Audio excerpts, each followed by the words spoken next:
Hi friends, അസ്സലാമു അലൈക്കും. Welcome back to my channel. ഇന്നത്തെ റെസിപ്പി നല്ല ടേസ്റ്റുള്ള, അതുപോലെ തന്നെ വളരെ സിമ്പിളും അതുപോലെ തന്നെ കാണാനും നല്ലൊരു ഭംഗിയുള്ള ഒരു അടിപൊളി വെറൈറ്റി ഒരു സ്നാക്ക് റെസിപ്പിയാണ്. അപ്പോൾ ഇതെങ്ങനെയാണ് ഉണ്ടാക്കുന്നതെന്ന് കണ്ടു നോക്കാം. വീഡിയോയിലോട്ട് പോകുന്നതിന് മുമ്പ് നമ്മുടെ ചാനൽ സബ്സ്ക്രൈബ് ചെയ്യാത്തിട്ടുണ്ടെങ്കിൽ സബ്സ്ക്രൈബ് ചെയ്യുക. അതുപോലെ തന്നെ നിങ്ങൾക്ക് ഈ റെസിപ്പി ഇഷ്ടമാവുകയാണെന്നുണ്ടെങ്കിൽ എന്തായാലും ലൈക്കും കൂടെ ചെയ്ത് ഒന്ന് സപ്പോർട്ട് ചെയ്യുക കേട്ടോ. അപ്പോൾ ഉണ്ടാക്കാനായിട്ട് ആദ്യം തന്നെ നമുക്കൊരു മാവ് റെഡിയാക്കി എടുക്കണം. അതിന് വേണ്ടിയിട്ട് ഒരു ബൗളിനകത്തോട്ട് 1 കപ്പ് മൈദയാണ് ചേർത്തിട്ടുള്ളത്. അപ്പോൾ നിങ്ങൾക്ക് വേണമെന്നുണ്ടെങ്കിൽ മൈദപ്പൊടിയും ഗോതമ്പ് പൊടിയും മിക്സ് ചെയ്തിട്ട് അങ്ങനെ വേണമെന്നുണ്ടെങ്കിലും ഉണ്ടാക്കിയെടുക്കാം കേട്ടോ. ഞാൻ ഇവിടെ മൈദ വെച്ചിട്ട് മാത്രമാണ് ചെയ്യുന്നത്. ഇനി ഇതിലോട്ട് ആവശ്യത്തിനുള്ള ഉപ്പ് ചേർക്കുക. ഇങ്ങനെയുള്ള കടികളൊക്കെ ഉണ്ടാക്കിയെടുക്കുന്ന സമയത്ത് ഉപ്പ് കറക്റ്റായിട്ട് ആവണം കേട്ടോ. പിന്നെ കുറച്ച് സൺഫ്ലവർ ഓയിലും കൂടെ ഒഴിച്ച് കൊടുക്കുന്നുണ്ട്. 1-2 ടീസ്പൂൺ മാത്രം. ഇനി നെയ്യ് വേണമെങ്കിൽ നെയ്യും കൂടെ ചേർക്കുക കേട്ടോ. ഇനി ഇതെല്ലാം കൂടെ കൈവച്ചൊന്ന് മിക്സ് ചെയ്യുക ആദ്യം. എന്നിട്ട് ഇതിലോട്ട് നമ്മുടെ പച്ചവെള്ളം ഒഴിച്ചിട്ട് നന്നായിട്ടൊന്ന് കുഴച്ചിട്ടെടുക്കുക കേട്ടോ. അപ്പോൾ നന്നായിട്ട് തന്നെ ഒന്ന് കുഴച്ചെടുക്കണം. കുറച്ച് വെള്ളം ഒഴിക്കുക. എന്നിട്ട് അങ്ങനെ അങ്ങ് കുഴച്ചെടുത്താൽ മാത്രം മതി. അപ്പോൾ നന്നായിട്ട് തന്നെ ഒന്ന് കുഴച്ചെടുക്കട്ടെ. അപ്പോൾ ഞാനിതാ വെള്ളമൊക്കെ ഒഴിച്ച് നന്നായിട്ടൊന്ന് കൗണ്ടർ ടോപ്പിലിട്ട് ഒന്ന് കുഴച്ചെടുത്തിട്ടുള്ളതാണ് ഇത്. ഇപ്പോൾ അത്യാവശ്യം നല്ല സോഫ്റ്റായിട്ട് തന്നെ കിട്ടിയിട്ടുണ്ട്. ഇനി ഇതിന് മുകളിലായിട്ട് കുറച്ചുകൂടെ ഒന്ന് ഓയിൽ സ്പ്രെഡ് ചെയ്ത് കൊടുക്കുക. എന്നിട്ട് ഒന്നും കൂടെ അങ്ങ് മെല്ലെ ഒന്ന് കുഴച്ചെടുത്തിട്ട് നമുക്കിതൊരു 15 മിനിറ്റ് റെസ്റ്റിന് വേണ്ടിയിട്ട് മാറ്റി വെക്കാം. ഇനി അടുത്തതായിട്ട് ഒരു മസാല റെഡിയാക്കണം. ഈ മസാല നമുക്ക് വഴറ്റേണ്ട ആവശ്യമൊന്നുമില്ല കേട്ടോ. അപ്പോൾ ആദ്യം തന്നെ ഉരുളക്കിഴങ്ങ് വേവിച്ചിട്ട് ഉടച്ചെടുത്തിട്ടുള്ളതാണ്. ഒരു 2 ഉരുളക്കിഴങ്ങ് വേവിച്ചിട്ട് ഉടച്ചെടുത്തിട്ടുള്ളതാണ് കേട്ടോ. ആവശ്യത്തിനുള്ള ഒരു ഉപ്പും കൂടെ ഞാൻ ചേർത്തിട്ടുണ്ടായിരുന്നു. നന്നായിട്ട് ഉടച്ചെടുക്കാൻ പറ്റുന്ന ഉരുളക്കിഴങ്ങാവണം നമ്മൾ ഇതിലോട്ട് എടുക്കുന്നത്. അപ്പോൾ അതിവിടെ ഞാൻ ഉടച്ച് എടുത്തിട്ടുണ്ട്. ഇനി നമ്മൾ ഇതിലോട്ട് അടുത്തതായിട്ട് ചേർക്കാൻ പോകുന്നത് ചിക്കനാണ്. ഈ ഒരു കപ്പിന് 1 കപ്പ് ചിക്കനാണ് ഞാൻ എടുത്തിട്ടുള്ളത്. ചിക്കനും കുരുമുളക് പൊടിയും ഉപ്പും മഞ്ഞൾപ്പൊടിയും ചേർത്തിട്ട് ഒരു 2 വിസിലടുപ്പിച്ചെടുത്തിട്ട് നന്നായിട്ടൊന്ന് ക്രഷ് ചെയ്ത് എടുത്തിട്ടുള്ളതാണ്. അപ്പോൾ അതും കൂടെ ചേർത്തിട്ടുണ്ട്. ഇനി ഒരു ചെറിയൊരു സവോള ഇതുപോലെ കട്ട് ചെയ്തിട്ടുണ്ട്. അതും കൂടെ ചേർത്ത് കൊടുക്കുക. പിന്നെ ഇതിലോട്ട് ഇഞ്ചി വെളുത്തുള്ളി ചതച്ചതാണ് 1 ടേബിൾ സ്പൂൺ, അതും കൂടെ ചേർക്കുന്നുണ്ട്. അത് ചേർക്കുമ്പോഴാണ് കറക്റ്റായിട്ടുള്ള ഒരു ടേസ്റ്റ് കിട്ടുക. അപ്പോൾ അതെന്തായാലും ചേർക്കണം കേട്ടോ. പിന്നെ ചിക്കൻ്റെയും ഇതിൻ്റെയൊക്കെ അളവ് നിങ്ങളുടെ ഇഷ്ടത്തിനനുസരിച്ച് മാറ്റി കൊടുക്കാവുന്നതാണ്. എത്രത്തോളം ഉണ്ടോ അത്രയും ടേസ്റ്റ് ഉണ്ടാവും. പിന്നെ ഒരു പച്ചമുളക് ചെറുതായിട്ടൊന്ന് കട്ട് ചെയ്തിട്ടുള്ളതാണ്, അതും കൂടെ ചേർക്കുക. ഇനി ഇതിലോട്ട് ഒരു പിടി കരിവേപ്പില ഒന്ന് കട്ട് ചെയ്തിട്ട് അതും കൂടെ ചേർക്കുന്നുണ്ട്. പിന്നെ കുറച്ച് മല്ലിയിലയും കൂടെ ചേർക്കുന്നുണ്ട് കേട്ടോ. മല്ലിയില ചേർക്കുന്ന സമയത്ത് നല്ലൊരു ടേസ്റ്റാണ്. അപ്പോൾ അതെന്തായാലും ചേർത്ത് കൊടുക്കുക.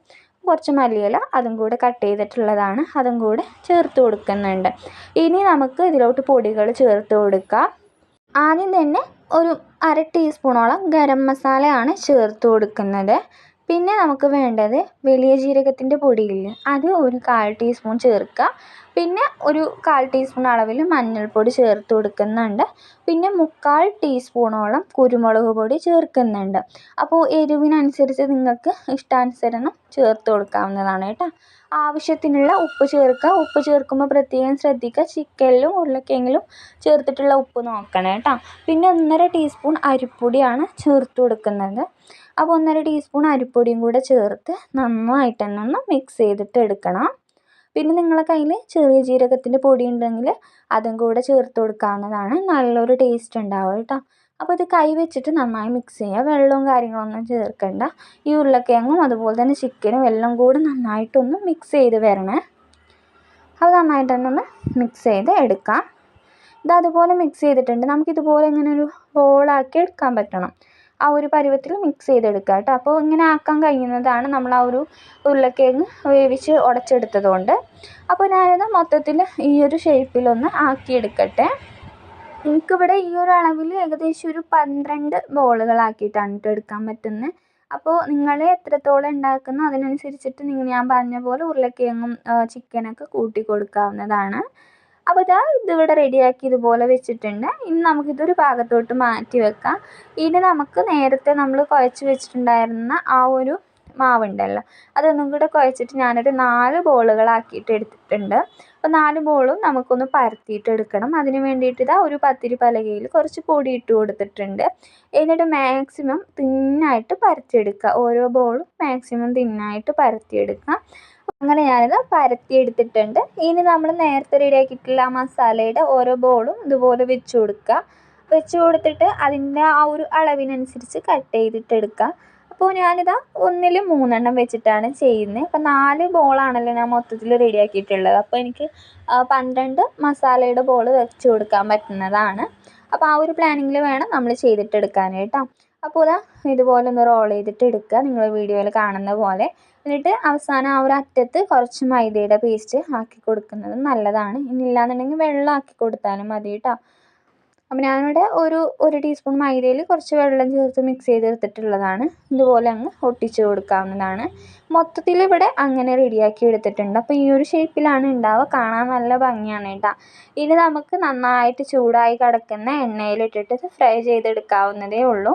അപ്പോൾ ഇത് നന്നായിട്ട് ചൂടായിട്ടുണ്ട്. ഒരു മീഡിയം ഫ്ലെയിമിൽ വെച്ചിട്ട് വേണം നമ്മളിത് റെഡിയാക്കി എടുക്കാൻ വേണ്ടിയിട്ട്. ആ ഒരു മൈദയുടെ കോട്ടൊക്കെ നന്നായിട്ട് തന്നെ ഒന്ന് ഫ്രൈ ആയിട്ട് കിട്ടണം. നിങ്ങൾക്ക് ഈ വീഡിയോ ഇഷ്ടമാവുകയാണെങ്കിൽ എന്തായാലും ലൈക്കും കൂടെ ചെയ്യാൻ മറക്കരുത് കേട്ടോ. അപ്പോൾ മൊത്തത്തിലൊന്ന് റെഡിയാക്കിയിട്ട് എടുക്കട്ടെ. അപ്പോൾ ഇതിവിടെ റെഡി ആയിട്ടുണ്ട്. ഈ ഒരു പരുവത്തിലാവുമ്പോൾ നമുക്ക് കോരി മാറ്റാവുന്നതാണ്. മസാല കാര്യങ്ങളൊന്നും പുറത്തോട്ടൊന്നും വരുന്നില്ല. പിന്നെ നിങ്ങൾ ആ ഒരു റോൾ ചെയ്തെടുക്കുന്ന സമയത്ത് ഫാസ്റ്റായിട്ട് ചെയ്യാൻ വേണ്ടി നോക്കുക. എന്നാലേ ഇതുപോലെ കറക്റ്റായിട്ടത് ഒട്ടി നിൽക്കുകയുള്ളൂ കേട്ടോ. അത് വളരെ സിമ്പിളായിട്ട് ചെയ്യാവുന്നതേ ഉള്ളൂ. അപ്പോൾ ബാക്കിയുള്ളതും അതുപോലെ തന്നെ റെഡിയാക്കിയിട്ട് എടുക്കട്ടെ.